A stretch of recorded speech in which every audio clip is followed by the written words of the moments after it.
dar abertura para o nosso estudo da noite de hoje.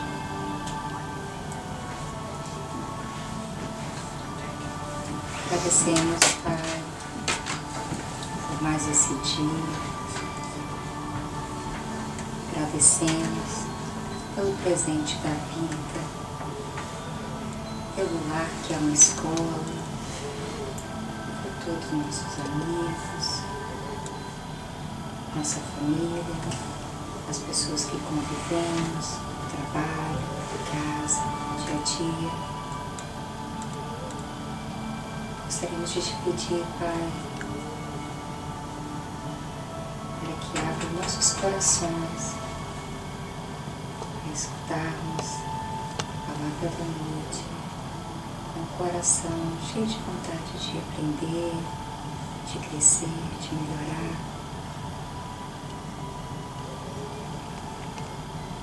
Que esse prédio seja iluminado pelo amor, essa cidade que nos acolhe, esse país e todo mundo receba a nossa vibração de vontade de sermos melhores, vontade de sermos cada dia melhores junto aos ensinamentos de Jesus. Cada um de nós saia daqui mais um pouquinho de bagagem para o nosso dia a dia. Que assim seja. Assim seja, assim seja.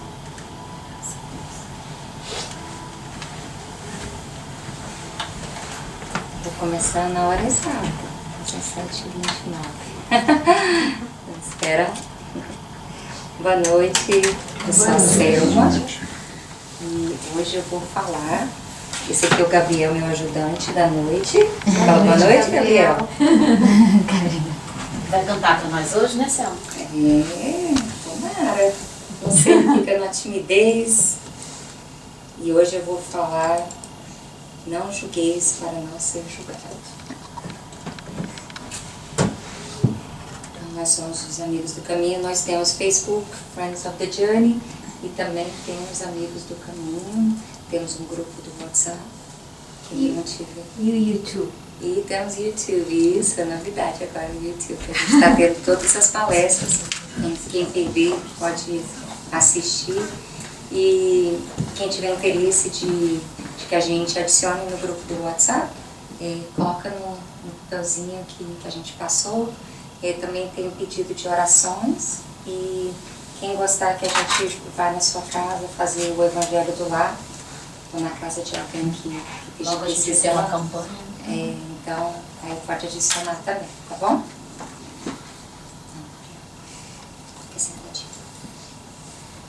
Então, a gente está seguindo o Evangelho segundo o Espiritismo. Bem-aventurados os misericordiosos. E está no capítulo 10, não julgueis para não ser julgado.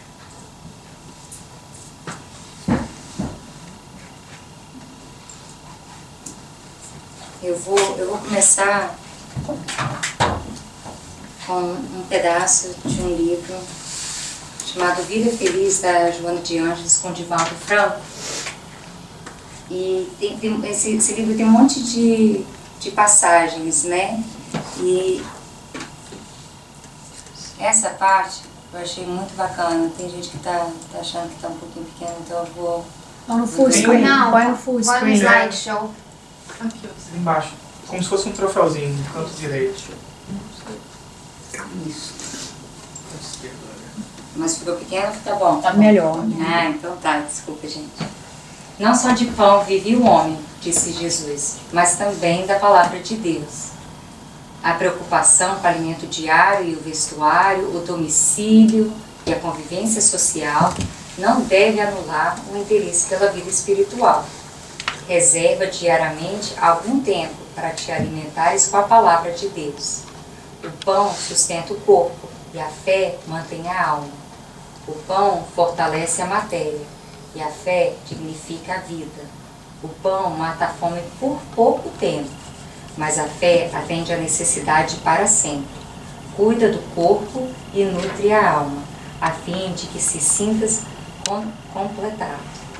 Então, quando a gente vê esse título, não julgues para não ser julgado, quantas vezes que a gente faz um julgamento durante o decorrer do nosso dia? Né? Às vezes a gente faz até sem perceber, alguém pede uma opinião, né? Ou a gente pensa algo, né? Quando a gente viu, já pecamos nesse sentido, ou diante de uma opinião a gente pensa assim, se fosse eu teria né, feito dessa forma, ou teria sido assim. Então, o julgamento é uma coisa que acontece no nosso dia a dia, todos nós. E quando a gente julga, a gente às vezes acha que somos melhores por não ter aquele defeito que nós estamos falando do próximo. Então, quando a gente pensa que a gente pode julgar o outro, a gente está se colocando de uma forma errada, né? E nós temos essa superioridade diante de alguém para julgarmos. Vocês acham que os espíritos que são realmente elevados, eles julgam a gente? Eles acham que nós somos maus, né? A gente percebe que quanto mais há a elevação, mais eles percebem que é uma fase de aprendizado, que todos nós estamos passando, que eles também já passaram. Somos crianças ainda, né? Igual quando o Gabriel faz alguma coisa, eu falo assim, gente, é porque ele tem 6, né?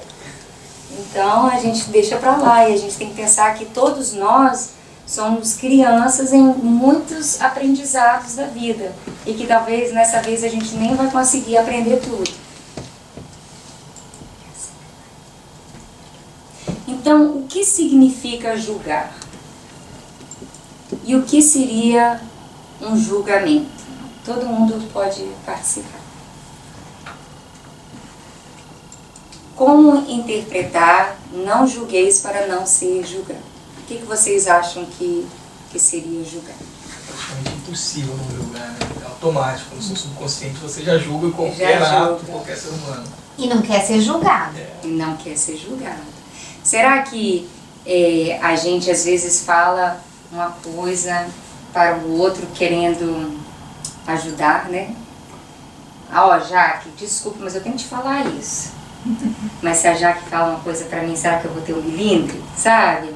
Será que a gente é rápido para analisar o próximo e quando alguém nos faria a mesma análise, talvez, né? Nós ficaríamos chateados, ofendidos, a gente não vai gostar. Então, será que a gente deve fazer isso com o outro se a gente também não quer que alguém faça conosco? Então, aqui estão no dicionário a descrição de julgar. É decidir uma questão da qualidade de juiz. Julgar uma ação judicial.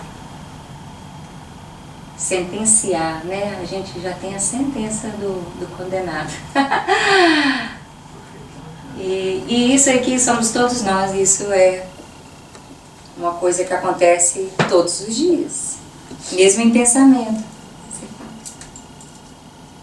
E o julgamento é o ato ou efeito de julgar. Só estou dando a minha opinião, mas será que essa opinião é construtiva? Ou será que ela está condenando o outro mortal que tem defeitos igual a nós mesmos?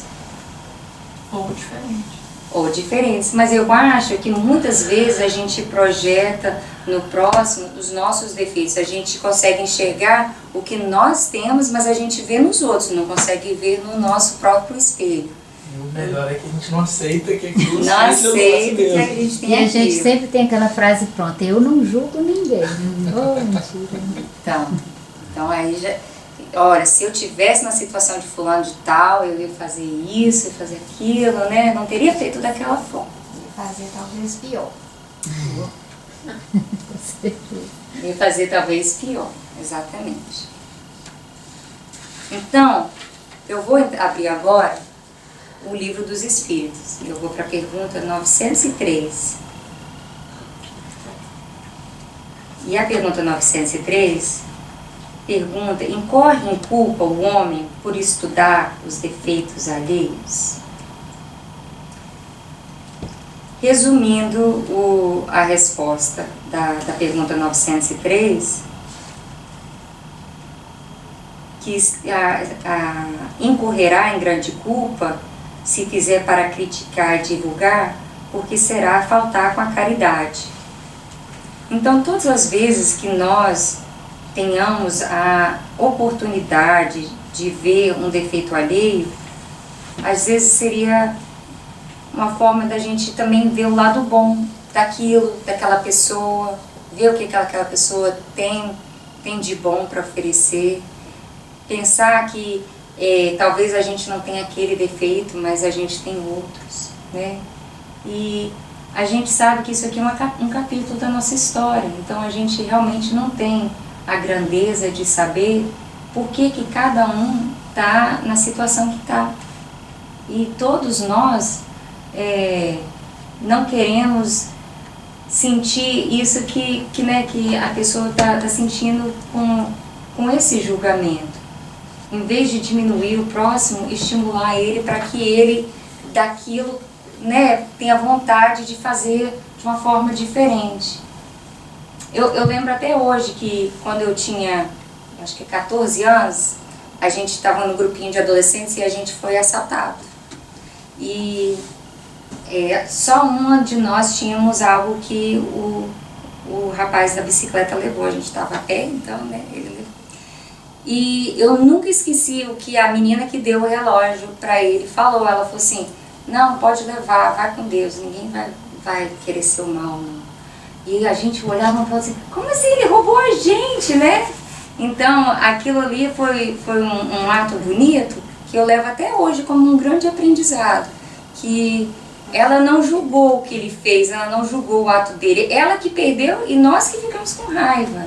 Então, cada um, que leve o julgamento de si próprio, em vez de julgar o próximo.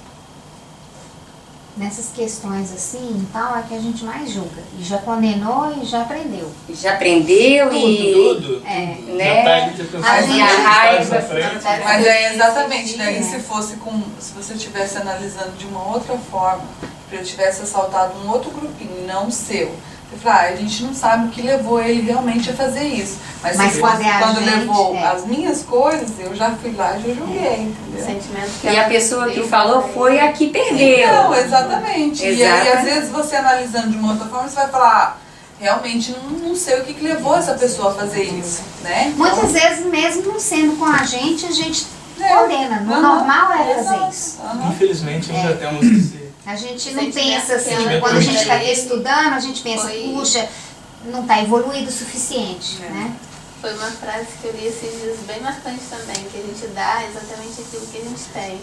Então ela, apesar da maldade, entre aspas, que ele retribui, que ele deu para ela retribuiu o bom com que amor. ela tinha dentro. E com certeza fez ele refletir, talvez não naquele momento, mas mais pra frente com certeza ele deve ter refletido. E lembra que eu falei que às vezes o Gabriel faz uma coisa e eu olho para ele como criança? Então às vezes a gente tem que olhar que a pessoa ela fez aquele ato, mas ela ainda é criança nesse aspecto, ela está aprendendo isso. Se a gente começar a olhar essa pessoa como uma criança, a gente não vai ter o sentimento de raiva, porque o sentimento de raiva nos faz mal e não ajuda a outra. Então a partir do momento que a gente começar a olhar assim, ela é criança nesse aspecto, ela não desenvolveu isso. Não vamos atacá-la, vamos olhar para ela como ela tem uma etapa pela frente para aprender isso. E que nós já entendemos que é errado, né? Foi numa palestra do Divaldo Franco, que eu acho que ele comentou uma vez, que o rapaz assaltou ele e hoje ele trabalha com ele. Virou funcionário dele. Que lindo, né? Então agora eu vou falar sobre uma citação bíblica. Não julgues e vocês não serão julgados. De fato, vocês serão julgados com o mesmo julgamento com que vocês julgaram, e serão medidos com a mesma medida com que vocês mediram. Porque você fica olhando o cisco no olho do seu irmão e não presta atenção à trave que está no seu próprio olho. Ou como você se atreve a dizer ao seu irmão: deixe-me tirar o cisco do seu olho, quando você mesmo tem uma trave no seu. Hipócrita, tire primeiro a trave do seu próprio olho, e então você enxergará bem para tirar o cisco do olho do vosso irmão. Mateus 7:5. Então isso aqui foi, né, uma passagem de Jesus. E Jesus, ele era justo, mas ele não era conivente, né?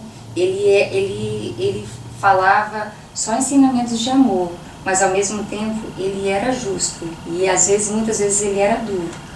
E outra passagem que a gente vê também é da mulher adúltera, que estão todos atacando, querendo, né, planejando matá-la a apedrejadas, porque aquela lei de Moisés era olho por olho, dente por dente, era permitido aquilo, já que ela errou. E ele disse: atire a primeira pedra, né, quem nunca pecou. Mas ele ainda disse para ela: vaze e não peques mais. Então você está vendo que ele não alisou o erro dela e estava tudo bem, mas ele deu uma oportunidade para que ela melhorasse aquilo, né? E deu uma oportunidade para aqueles que planejavam machucar ela, de refletir que quem são eles para tomar uma atitude como aquela com alguém. Mas, gente, olha o tamanho da trava do olho, hein? Que a gente achou aí.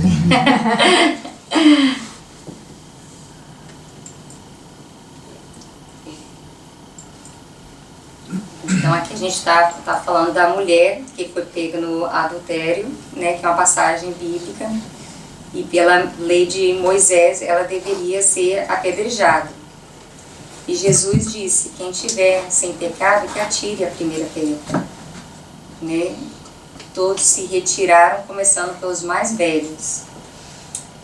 A sós, ele disse à mulher: vá e não peque mais. E ele teve a indulgência de não condenar os outros, o que desculpamos em nós.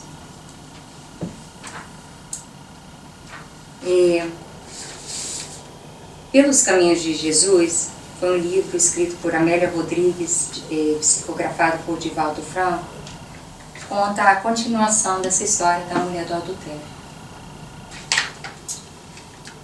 Conta aqui que essa narrativa de João Evangelista acaba no momento em que ela foi absolvida.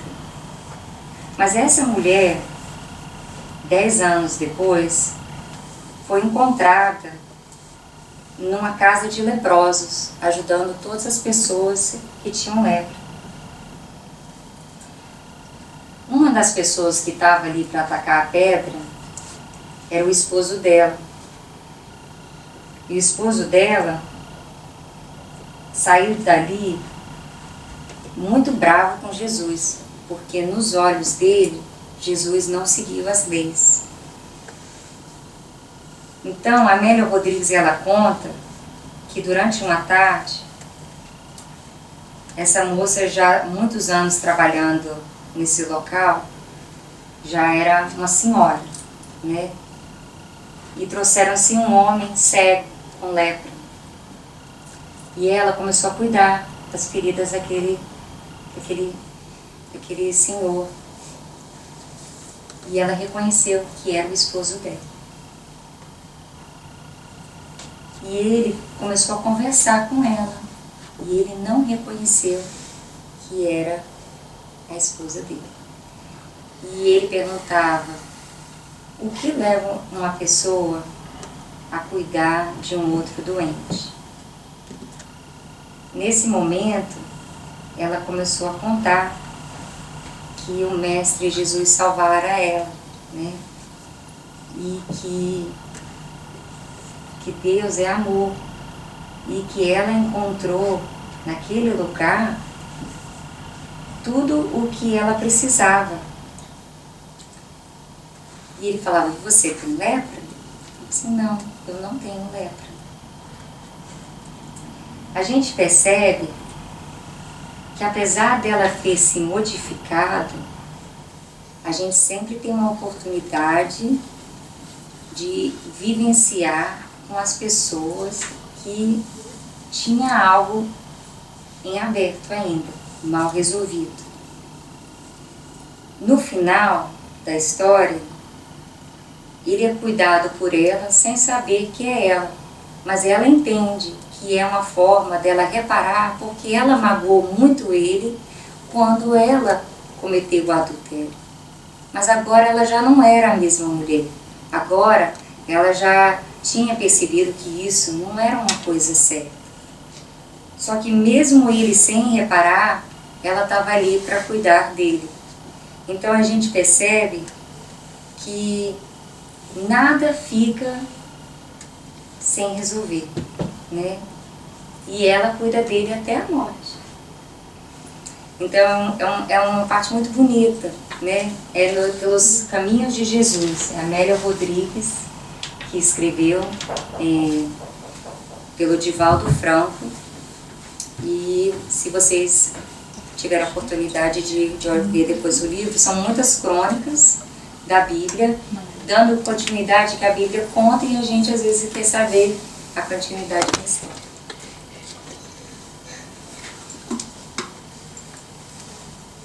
Achei essa foto tão linda, o olhar dele.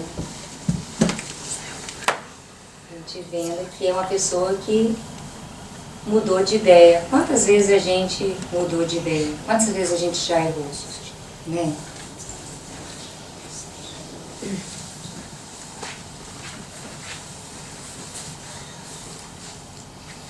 E quem disse que os apóstolos de Jesus também não erraram?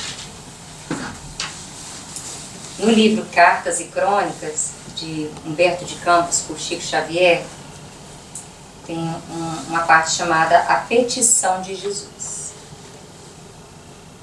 Jesus corre para Simão Pedro e fala: Pedro, vai lá na casa de Jeremias, o curtidor, ajuda ele.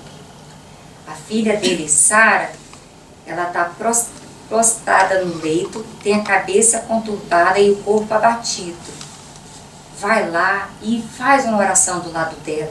E o Pai, a quem rogamos apoio, nosso Pai socorrerá a doente por tuas mãos. E Pedro vai à casa de Jeremias e volta transtornado. Ele fala: ah, Senhor, todo aquele esforço, tudo em vão. A casa de Jeremias é um antro de perdição. Antes fosse um pasto selvagem. O abastado curtidor é um homem que ajuntou dinheiro a fim de corromper-se. De entrada, dê com ele bebericando vinho num paiol, a cuja porta bati, na esperança de obter informações para demandar o recinto doméstico. Nem parecia um patriarca, e sim um gozador desavergonhado. Sentava-se na palha de trigo e de momento em momento colava aos lábios de pesada botelha, despedindo gargalhadas.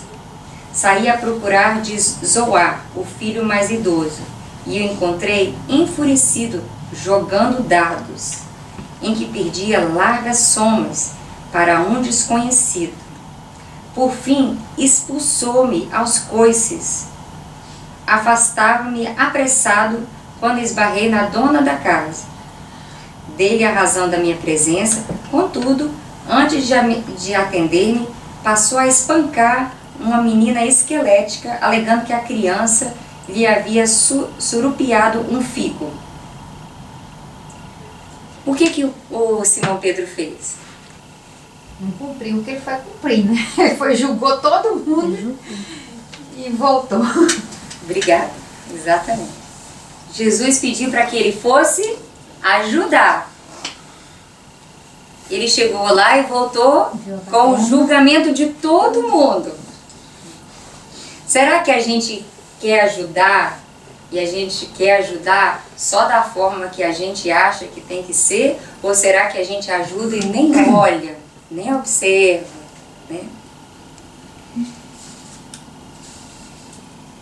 Depois desse relato, ele fala: não aguentei mais, fugi horrorizado e regressei pelo mesmo caminho. Senhor, não fui acaso bastante claro? Porque ele observava que Jesus não respondia. Porventura, não terei procurado cumprir-te honestamente os seus desejos? Jesus, porém, depois de fitar longamente o céu, fixou no companheiro o olhar: Pedro, conheço Jeremias, a esposa e os filhos, e conheço a ti. Eu queria te incumbir para ir ao encontro deles apenas para auxiliar. Então, às vezes a gente é igual Simão Pedro foi, né? Às vezes a gente quer ajudar fulano, só que a gente já chega julgando. Então, não dá para darmos ajuda da forma que julgue o próximo. A gente tem que dar e não julgar, né? Dar o nosso melhor e deixar que Deus toma conta de todos.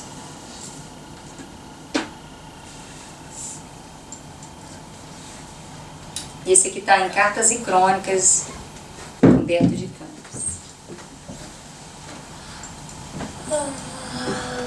Passou, cara?